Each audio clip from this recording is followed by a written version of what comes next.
सुनो, ये चांद पे कैसे जाया जाता है? चांद पे जाना आसान थोड़ी है। हाँ, लेकिन टेक्नोलॉजी डेवलप हो रही है। हो सकता है कि फ्यूचर में इंसान आसानी से चांद पे जा सके। आपको पता, मेरे बचपन का ख्वाब है कि मैं चांद पर जाऊं। पता नहीं कब वो दिन आएगा जब मैं चांद पे जा पाऊंगी। उस दिन मुझे सबसे ज्यादा खुशी मिलेगी। वैसे एक बात बताइए, आपका ऐसा कौन सा ख्वाब है जिससे आपको सबसे ज्यादा खुशी मिलेगी? बस अब तो जिस दिन तुम चांद पे चली जाओगी। क्या? अरे भाई, अब तुम्हारी खुशी में ही तो मेरी खुशी है।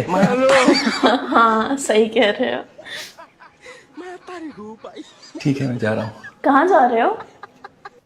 दुआ करने कि जल्दी से वो टेक्नोलॉजी आए।